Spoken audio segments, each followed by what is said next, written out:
This is the weekend edition of iFIBER 1 News, where we present some of the top stories from this week and your weekend weather forecast. I'm Bethany Jenks. Stay tuned for the weekend edition of iFIBER 1 News.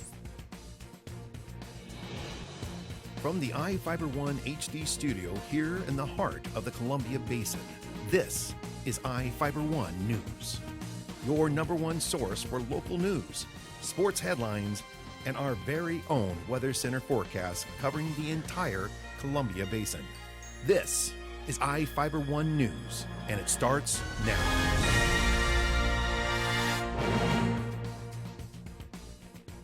One of our top stories this week was about the annual Lincoln Day dinner in Moses Lake, which is the largest fundraiser for the year for the Grant County Republican Party. Reporter Devin Higgins has the story. On Saturday night, the Grant County Republican Party got together at Moses Lake's Pillar Rock Grill to honor both its history and a look to the potential future. The annual Lincoln dinner brought in people from across the county, along with the county's most prominent political figures. State House Representative Tom Dent and State Senator Judy Warnick were in town, as was United States House Representative Dan Newhouse. The big names weren't limited to just the political arena, as Grant County Sheriff Tom Jones was in attendance, as was the newest member of the Grant County Courts, Judge David Estudillo. Along with dinner and the chance to rub elbows with the major players in the party, the dinner included both a live and silent auction. The main event, though, was the opportunity to meet Washington gubernatorial candidate Bill Bryant. Bryant is a Port of Seattle commissioner who's challenging current Governor Jay Inslee in November. Bryant gave a 20-minute speech to the audience that focused on the economic and educational struggles impacting both sides of the state. If you listen to the governor's State of the State speech, he talked about how Washington was a boom town and that there was lots of opportunity. And that's true in certain areas of the state. It's true in parts of King County. In King County last year, jobs paying over $100,000 a year increased by over 10%. But in recent years, even in King County, we have lost over 7,000 jobs that pay between $35,000 and $75,000. Beyond just looking at jobs and the expanded opportunities in employment, let's look at our education system. We live in a state where 25%, depending on where you are, higher or lower, but roughly 25% of our ninth graders will not graduate from high school. And we accept that. Let me see a show of hands. How many of you would buy a ticket on an airline where you know 25% of their planes crash? All right? Yet, we accept that. Bryant outlined what he called his strategic plan for the state to boost economic and educational opportunities, while also criticizing Governor Inslee for his record since taking office. If we are going to reposition this state government so that it is focused on helping the private sector generate jobs in communities all across Washington state, it is going to require a governor who works hard and is engaged, and Jay Inslee is not. Repositioning our state government is going to require a governor who has a vision and a plan, and Jay Inslee does not. With the state Republicans unable to put a candidate in the governor's chair since 1984, Bryant said the time is right for a change in leadership in Olympia. We are already within single digits of the incumbent, and it's only February. 30% of the people in the state are undecided. It's pretty much split into thirds. All we need to do is tell the story that I just told you to those undecideds, and they will come on.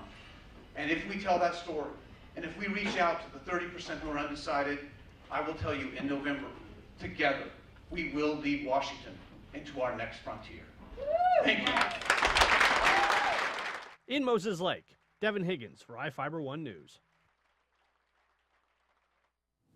In Quincy, the City Council is looking to improve traffic safety at an intersection along State Route 28. The council has hired an engineer to look at potential options. Reporter Cameron Probert has the details. Quincy is examining how to improve an intersection at the edge of the city. The City Council approved looking for an engineer to recommend a system to direct traffic at the intersection of 13th Avenue Southwest and State Route 28. Council members did not discuss the proposal before unanimously approving it. The engineer is going to suggest whether a traffic signal or a roundabout would work better to direct traffic at the intersection. The intersection serves Shopco, a shopping center, and Ace Hardware on one side, and several industries on the other. City engineer Ariel Bellino said the city is going to use the study to seek state funding to change the intersection. City officials are expected to begin reviewing the proposals after March 14th. For iFIBER 1 News, this is Cameron Preber reporting. And now we take a look at people being sought by law enforcement. This is Sheriff Tom Jones with the Grant County Sheriff's Office. Each of the people you see here have a warrant for their arrest. If you see any of these people, we ask you do not attempt to detain or apprehend them, but call us at 509-762-1160 or send us an email at crimetips@co.grant.wa.us. If the person is presenting a danger, call 911. With your help, we can bring these people to justice and make our community safer. We'll be right back after this. Here comes Obamacare, the biggest change in the tax code in 20 years. I'm ABC's Richard Davies with today's tax tip. This year's tax season marks the first time you'll be asked for information regarding your health insurance. Eric Smith of the IRS says for most people, this will be a non-issue. For more than 3 out of 4 taxpayers, the change will involve just simply checking a box on your return. That box indicates that you had health coverage, and most likely through your employer. Others who bought government-backed health care and received a tax credit to help them pay for it will have to account for whether they calculated correctly. Kathy Pickering of H&R Block says there'll either be a payment or a refund. When they come in to file their taxes, now they're reconciling how they estimated their income to what their actual income is. The IRS says if you're low income and not required to file a tax return, you don't have to buy health coverage. But for those who could afford it and chose not to, they'll get a fine. With today's tax tip, Richard Davies, ABC News. Now for your iFIBER 1 News Weather Center forecast. Happy Friday, everyone. Thank you for joining us. I'm Ana Cristina Sanchez with your local weather segment brought to you by Berry Motors, one great place to buy and service a car. We still have a parade of storms moving in for this weekend for the Pacific Northwest. We will see widespread rain for Saturday into early morning Sunday, then windy conditions for us for Sunday afternoon and especially within our Columbia Basin. Now for tomorrow, windy conditions will continue along the coastal region with wind gusts up to 50, even 60 miles per hour. And for us, the windy conditions will be on Sunday with wind gusts up to 35 miles per hour. This morning, low temperature for us here in Ephrata, right around 34, high temperature in the mid-50s. Record high temperature for you in Moses Lake was set back in 2012, and the record high was 61. Your high temperature today in the upper 50s, and we will continue to have a series of storms that will bring plenty of rainfall across the area, and those temperatures will cool down as we begin the next work week. Right now, temperatures in the mid-50s and winds coming in from the south-southeast up to 5 miles per hour. Partly cloudy skies, cloud cover moving in from our west, and for this evening we already have this cold front moving in slowly from the Pacific, bringing showers in place for the overnight hours. Those showers are going to be moving into the Yakima. Higher elevations along the Cascades, we'll see wintry mix and even snow, especially in the northern Cascades. Now, as we head into this early morning hours of Saturday, we will see some of those showers moving in around 10, 11 in the morning for you in the northwest and the Tri-Cities area. You will have rainfall in place, and we will get a brief break here for us in Ephrata. And as we continue into the early afternoon hours, we'll get a break from the rain, but then another round moves in, and we're going to have showers in place from the Yakima, from the west, coming out into the eastern portions of the state through Saturday, late afternoon and evening hours. And as we head into the overnight hours into Sunday, we'll have all of this rain moving into our Columbia Basin and also into the inner northwest as we begin Sunday morning, then improving conditions into Sunday afternoon, but windy with those wind gusts up to 35 miles per hour. In the Yakima's temperatures for Saturday, right around the low 60s. Of course, you're going to have plenty of rainfall, right around an inch of rainfall, and out along the coast, closer to 2 inches. Seattle, high temperatures in the upper 50s. Long Beach, 56. And for the northwest, you will see that rainfall right around 10, 11 in the morning, with temperatures in the mid-50s. Tri-Cities area, mostly cloudy skies, threat of showers and highs right around 60. Also for us here in Ephrata, with high temperatures in the upper 50s. Royal City, 59. And remember, in the evening hours, that's whenever we'll have the best chance of seeing showers across the region. Widespread showers with highs in the upper 50s, dropping to the mid-50s for Monday, with the next storm system moving in. Whether you're looking for a bigger car to support your growing family, A new truck for your business or something to pull that toy of yours, we've got you covered at Barry Chrysler Dodge Jeep Ram and Ephrata. Come see us today and learn why your family, friends, and neighbors buy their cars at Barry. On Basin Street for more than 35 years, and with locations in Moses Lake and Wenatchee, we are one great place to buy a car. Call or click 754-2411 or barrysaves.com. To save some energy, I've used Einstein's mass energy equivalents to design the haptic suits you see in front of you. They will maintain our core body temperature while we completely turn off our heat and air conditioning. With the money we save on our Grant PD bill, I'll be expecting that trip to Disneyland this year. You don't need to be a super genius to save energy and money. Visit grantpud.org to learn how. The Elmira Cooley Warriors kicked off the regional action with a win over Liberty Christian at Big Bend Community College. The number 1 ranked Elmira Cooley Heartline boys got past Liberty Christian 52-49 at Big Bend Saturday to claim the 1B regional championship. ACH trailed 11-9 at the end of the first quarter, but rallied to take a 34-22 score into the locker room at the break. The Patriots matched the Warriors' 10-point third quarter and then went on a 10-0 run in the fourth to pull within 3 late, 50-47 with under a minute to go. ACH had a chance to ice the game with 2 minutes left, but missed the front end of 2 1-and-1s and only converted on 2 of 8 foul shots down the stretch. Peyton Nielsen came up big for the Warriors with a 16.9 rebound effort. Dallas Isaac added 15 points. Charles Hunt finished with 11. ACH matches up with Seattle Lutheran Thursday at 2 p.m. in first-round state b-ball action at the Spokane Arena. Moses Lake took to the hardwood following the ACH contest. The girls got off to a slow start but turned on the afterburners late to seal a state berth. Moses Lake got past a determined Chihuahua team 60-48 to punch a third straight ticket to the big dance at the Tacoma Dome. The final score wasn't indicative of how close the game actually was. The Riverhawks' plan of attack was to take the Louetta sisters out of the equation and make Moses Lake look elsewhere for offensive production. The strategy worked to perfection as Jamie hit for 6 first-half points.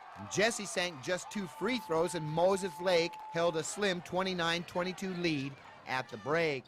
A low-scoring third quarter had the Chiefs up 35-31 heading into the final 8 minutes of regulation. After making a few adjustments, the Chiefs were able to get the ball down low to Abby Rathman and Jessica Olsen and open up a 49-33 lead. Chihuahua wasn't done, however. The Riverhawks hit a shot from long distance to make it a 51-45 ball game with under 2 minutes to go. Jamie iced the game on this 3-point play with just over a minute left. Rathbun led Moses Lake with 21 points. Olsen added 15. Jamie Louetta finished with 11. The number 2 ranked Chiefs match up with number 1 ranked Central Valley in first round 4A girls state play Thursday at 12:15.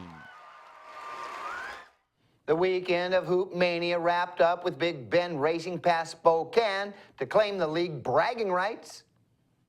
The Running Vikes are the East Region Conference champion. Big Bend got a monster 26-point, 11-rebound effort from Moga Lado, who led the Running Vikes to a 91-77 win over Spokane Saturday to take the title outright. Big Bend held a 1-game lead over the Sasquatch coming into the contest after Spokane dropped a 102-92 game to Yakima. But the Sasquatch still had plenty to play for as a co-championship was still within their grasp. The Running Vikes, however, would not be denied, despite not having the services of their leading scorer, Riker Pierce, who left the game before the half with an injury and didn't return. The first 20 minutes of the contest was a back-and-forth battle that had Big Bend up 38-33 at the break. Spokane kept pace for the first 15 minutes of the second half, but the Sasquatch disappeared down the stretch with foul trouble. Big Ben converted at the line to come away with the 14-point win. The Running Vikes finish as conference champs with a 13-1 record, the number 1 seed to regionals, and will host a first-round game against Bellevue Saturday at 5 p.m. You can catch the action live on Channel 1. Have a great weekend. We'll be back after this short break. Well, one thing I knew from being a patient myself was that a dental office is a scary place to come to. And so we wanted everything possible to make sure that our office is a comfortable place for our patients to visit.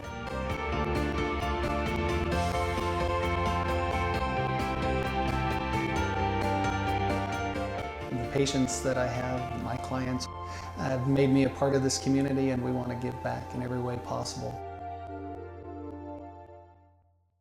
You don't have to drive to Seattle for exceptional cancer care. Confluence Health's cancer program delivers world-class care close to home.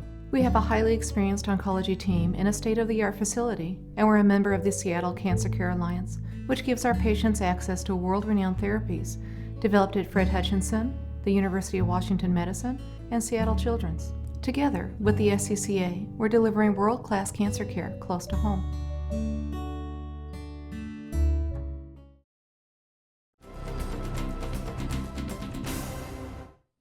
Our next story is about improvements made at the Moses Lake High School Library to provide better access and new opportunities for students.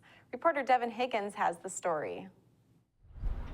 With all the talk in the Moses Lake School District over the past few years about the need for a new high school, teachers and faculty have been doing what they can to keep the current high school as up to date as possible. In most high schools, the library is a place to find old books to use for term papers, but when research teacher Jessica Merritt took over as librarian last year, she brought in some new ideas about how to make it a better resource for students. So the first thing that I went after was tackling the tutoring center. I really felt strongly like we needed kind of like a college library where you have your math lab, your English lab, that kind of thing. I really wanted us to have that in here and available for kids all day. So that was kind of the first piece, was going, okay, we're going to use this space for the library tutoring center, and then we will kind of go from there. And so we wanted to create a fiction section with chairs for kids to sit in, so it's a little more comfy, a little more laid back, and then a nonfiction section so that it's very obvious where everything is. In order to turn the library into a space that would be helpful to the largest percentage of students, Merritt said she had to make some tough choices to get it where she thought it needed to be.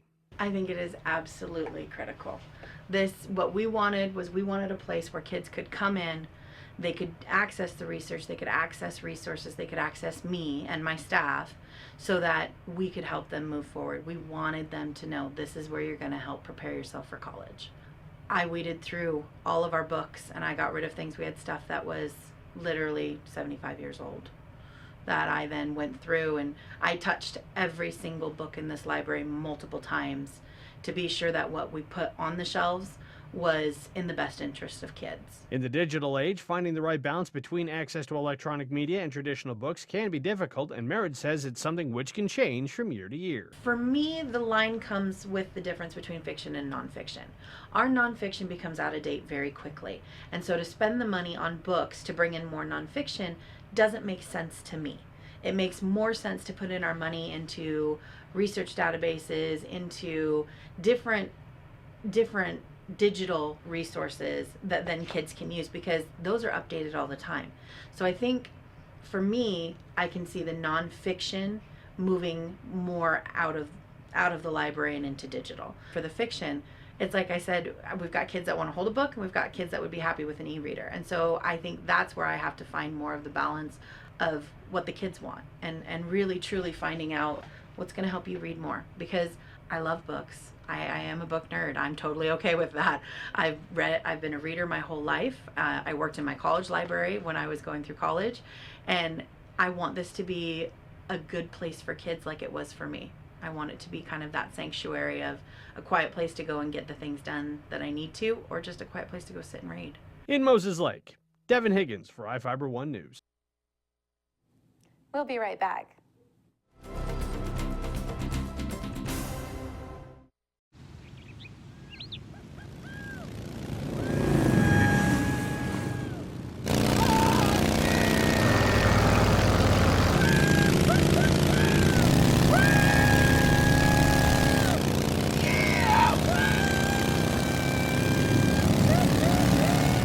experience speed like never before when you connect to Grant PUD's high-speed network. Visit grantpud.org to learn more.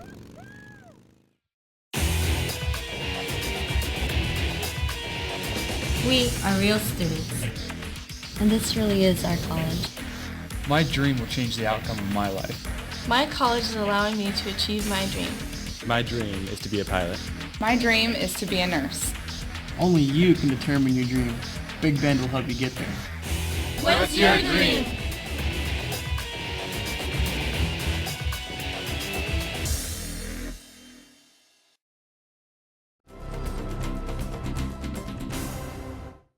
Welcome back. The next story is about a free presentation in Moses Lake outlining the importance of historic saloons in Central Washington.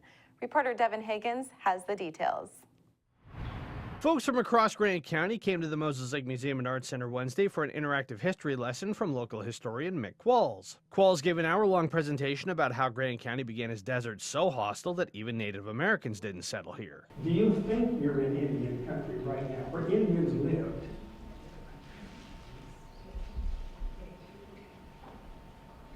Anybody want to guess? No, this is not. Indians wouldn't live here. They're too smart for that. Right now, you're in a famous Indian tribe called Unoccupied. And why would that be? Because Indians weren't stupid. You couldn't live here. Most people would say, yes, everybody knows lots of Indians lived here. No, they lived along the rivers. They needed three things. They needed water, they needed firewood, and they needed something else, fish. It wasn't until the gold rush, the railroads and the dams were completed that Central Washington became a place people could settle and prosper. The expansion of the frontier brought together people from all over the world, and while some went on to achieve fortunes, others used more nefarious means to make their money. Qualls said part of Ephrata's appeal was that it was isolated enough to be a haven for outlaws and bank robbers, and there's evidence to indicate one of the most famous outlaws of all time spent some days in the area. Now, the 7U Ranch, you guys, is for Frank Beasley right there at Ephrata. Says, then one day while Tom and me was on the raid, we heard that Bush was down near Star Valley and nothing to do but to go get him and bring him back here. Now, this book was written in 1940, so it was way before the movie. This is the day that 5 of them decided to rob the Roslyn Bank.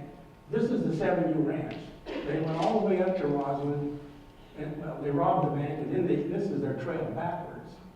And then George, Nellie, and Fred went north, and here's Tom and Bill, and then Matt went over here.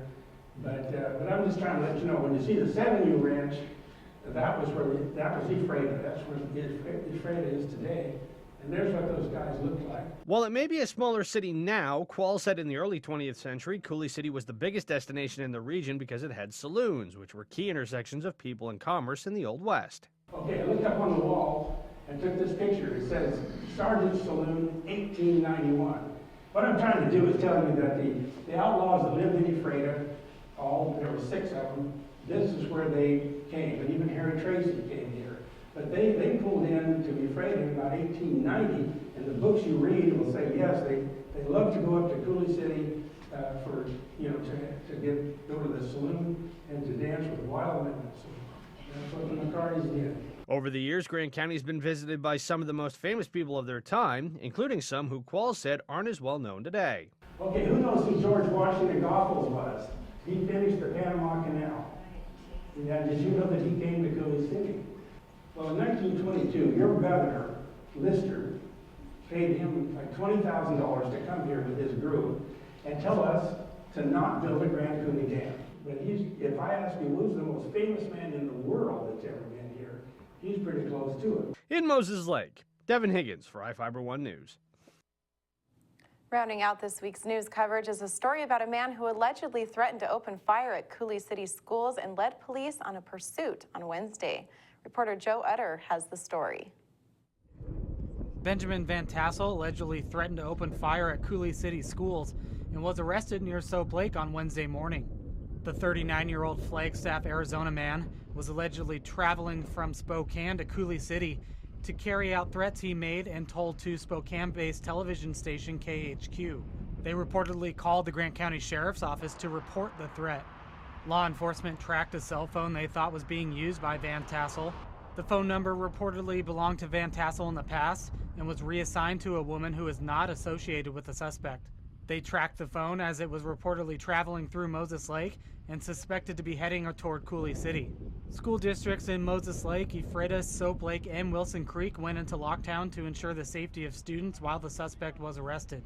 Cooley City schools were also closed for the day as a precaution. Van Tassel was reportedly spotted driving a black Nissan SUV and led police on a chase from Soap Lake to Wilson Creek and back. He was stopped by spike strips used to deflate his tires. After about a 20-minute standoff near Lakeview, he was arrested for unspecified charges. This is Joe Utter for iFIBER 1 News. That wraps up our weekend edition. iFIBER 1 News will be back on Monday at 5 p.m. with the latest news from around the Columbia Basin. Thank you for watching.